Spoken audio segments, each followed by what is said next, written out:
Well, hello, YouTube. Been a few days since I posted. Got a few things I want to talk about today. One is going to be my opinions on how you say the word, autonomous self-driving trucks. Some people say it's going to happen quick. No way. These are just my opinions, but my opinions are coming up on the Barbecue Trucker.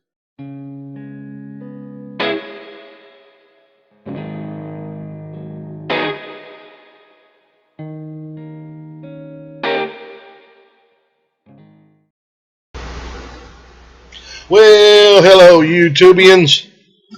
Hope y'all are having a good day today. This goes out to all my thousands and thousands of subscribers. Uh, anyway, today let's talk a little bit about self-driving trucks. I just had a guy argue with me on a post on the subject. I said it'd be 20 to 30 years before we'd be seeing them, and he said, "You mean 20 to 30 months?" Well, I hate to be this way, but you are either misinformed or just a total idiot. There is no way that self-driving trucks are going to be out here in 20 to 30 months. Less than 3 years? Come on, man. They're doing testing on self-driving cars, and the testing's not going well. There's been people killed.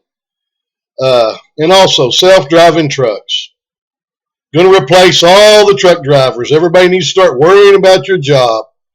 Bullshit. Okay, sorry about that, but that's horse hockey. I mean, if you're 21, 22, in your early 20s starting out, it may affect you toward the end of your career, but it's damn sure not going to affect me. I'll be dead long before that happens. Because think about it. Think about it. Self-driving trucks. Okay. And all this can be programmed. I see them happening more at the factories and the warehouses as far as like what they call the yard dog guys, the ones that spot trailers. I see them coming into that maybe a little bit quicker, but out on the highway, no. There's no way they work in a snowstorm. There's no way they work in heavy rain. And they're going to have to figure that technology out, and they do not have it figured out yet.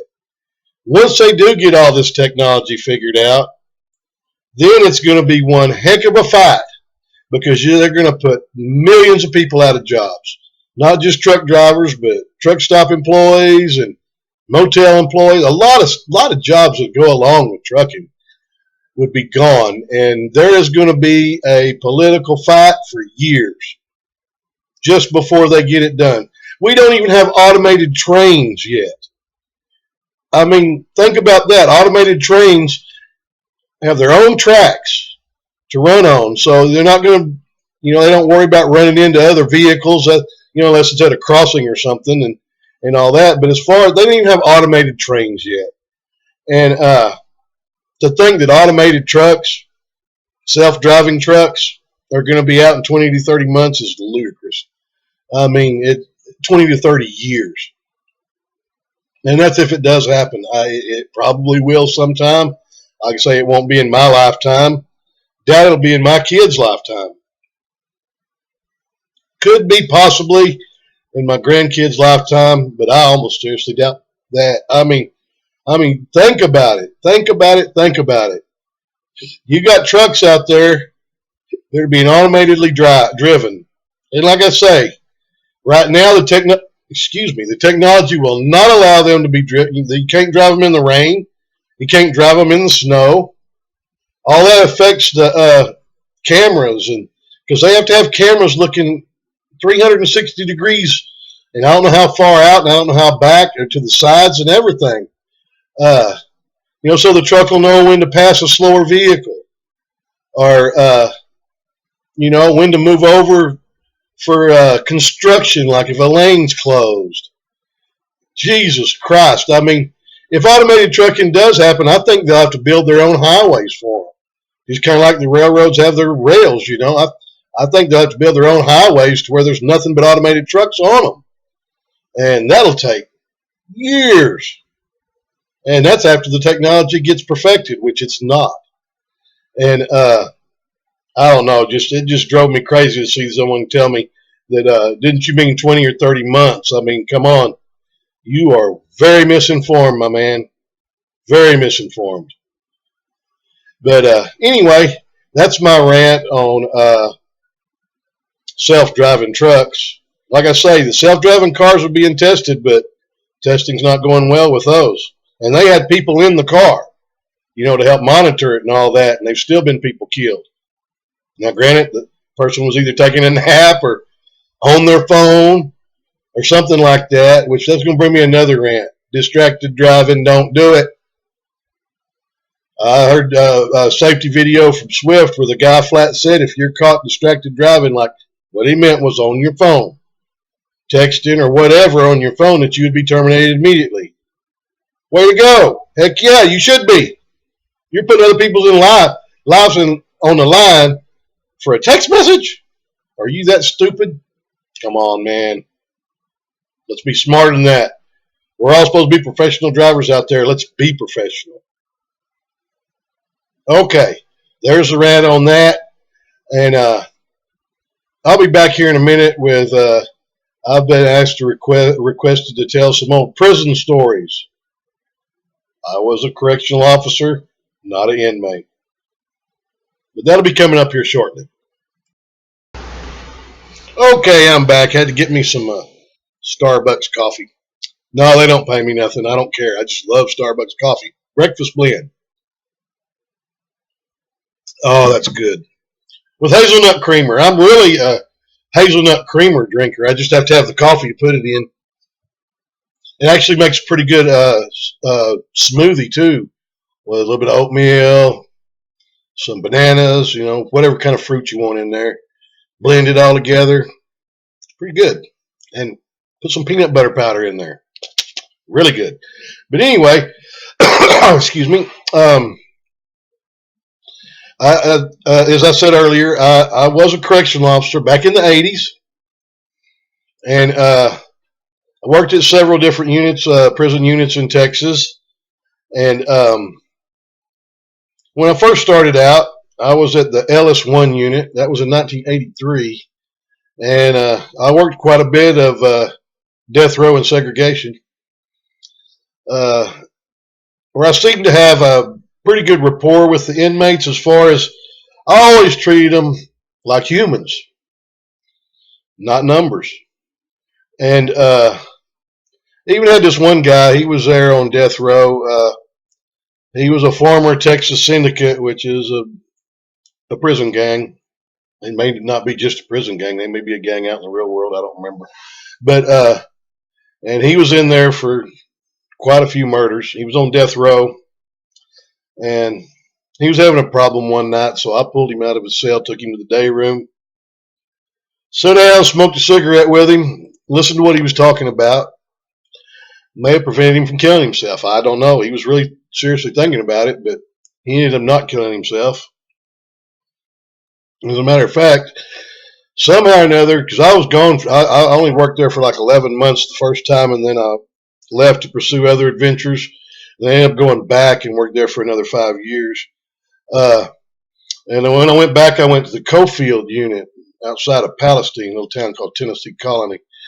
And Cofield was what I call a rock and roll unit. We had the worst of the worst there. I mean, you didn't get sent to Cofield unless you'd already messed up in other prisons, or your crime was just so heinous that you deserved to be with them type of people. And we had over 4,000 inmates at that unit, big unit. But I was walking around one day and doing some cell checks, and I wasn't even assigned to the wing. I was just bored doing some cell checks on administrative segregation, and I got stabbed. Inmate thought I was the officer that was working the wing, and he made a spear out of rolled up news magazine pages, which you can make a pretty hellacious spear out of those, believe it or not. And he had, a little small shank that which is a knife that he, made a sharp edge on both edges, and on. He just went right in the side of the leg. And then we realized it was me. He was, oh, I'm sorry. I thought you was Officer so-and-so. and all. But I was off for a couple of weeks on that. Had to have it stitched up in layers and all that. But anyway, when I came back, I had heard that that inmate that stabbed me had been killed. And the inmate that had been on death row that I'd kind of emotionally helped out had found out about it and crawled over like 3 razor wire fences in the rec pens and stabbed and killed this guy. And he basically did it because he stabbed me. And he said that wasn't right. But nothing. I mean, this guy, he had multiple life sentences. He had been he had quit the Texas Syndicate, and they had sent assassins after him. And to my knowledge, they'd sent 3 assassins to kill him, and he'd killed all 3 of them. I pulled his travel card, which is everything about him. Had one of the highest IQs of any people I've ever seen in my life. But anyway, that's the story on that. And then we had this one guy. Oh golly, I'm not going to mention any names and all, but we had this inmate that was a big old boy. I am talking about like 6'6", maybe bigger than that, maybe taller, 350 to 400 pounds. I mean, he was huge. And he had gotten a short sentence, not very long, like 5 years. The reason he was at Cofield is because he kept beating up officers and other inmates. He couldn't handle authority.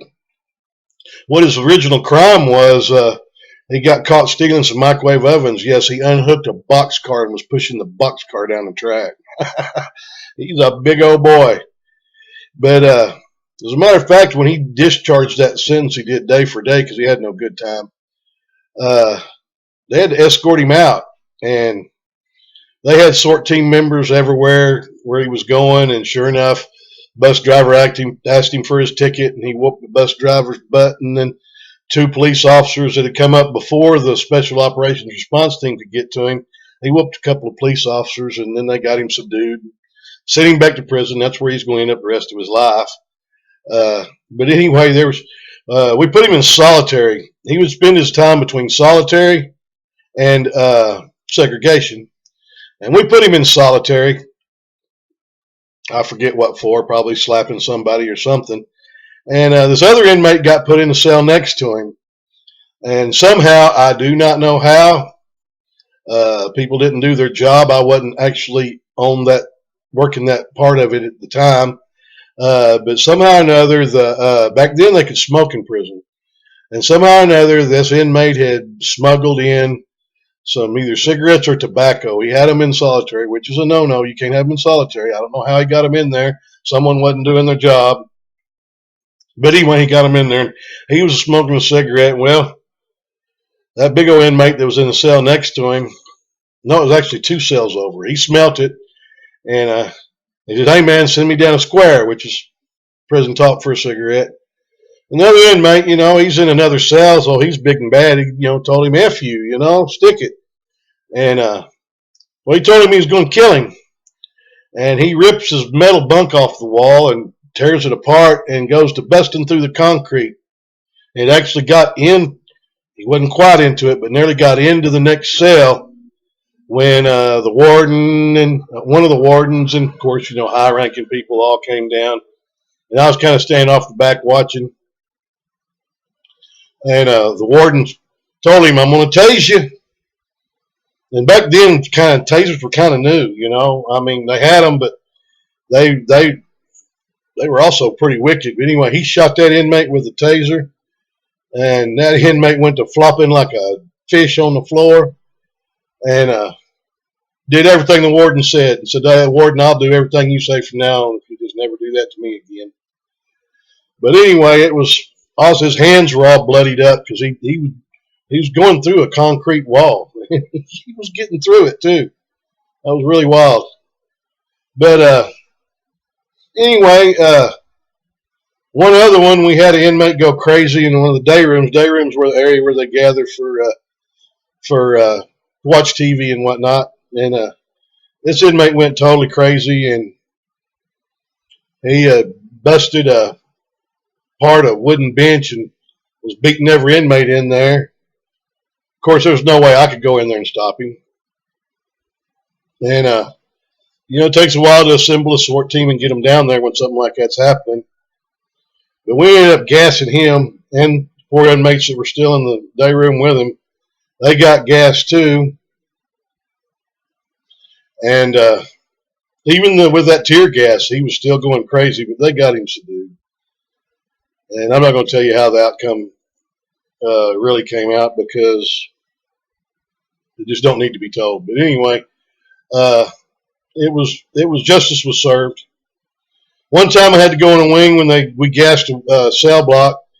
Inmates were they used these wooden shelves they had, tied them together, and were busting out the windows across from them and all that, which was kind of stupid because that was the only thing that kept it warm in there. Now they had busted windows with cold air coming in. It was wintertime. And so the warden decided to gas them, and what they do is there's what they call a pipe chase that goes behind each cell. All the cells are backed up to it, and where all the piping is for the water and the sewage and all that. Also, there's big fans on top of the building, and there's a grate there, and those fans are turned on to draw. They draw it, keep air circulating through the cells. So the warden turned off the fans, popped about 3 grenades out in that cell block, let it get good and concentrated, then turned the fans back on to suck it right in there. And we took off in there. Gas masks we had, they must have been like World War II surplus or whatnot. And my gas mask, the filter didn't work. I sucked a whole face full of CS gas. I just ripped the damn thing off and I couldn't see. I was coughing and snot coming out of my nose and had to be assisted out of there. Okay? I mean, I'm going to tell you something. That CS gas, whew, it's actually not a gas, it's particles, and they're little corkscrew particles. And they get into it's horrible. And then when you go home, like I went home and taking a shower, and then all that stuff washes out and over, you got to be careful. You gas yourself again. That's some horrible stuff. They always said we do that, use that gas to do 98% of our work, and then we'll have to go in on the ones that don't completely work on, like that one inmate that it didn't.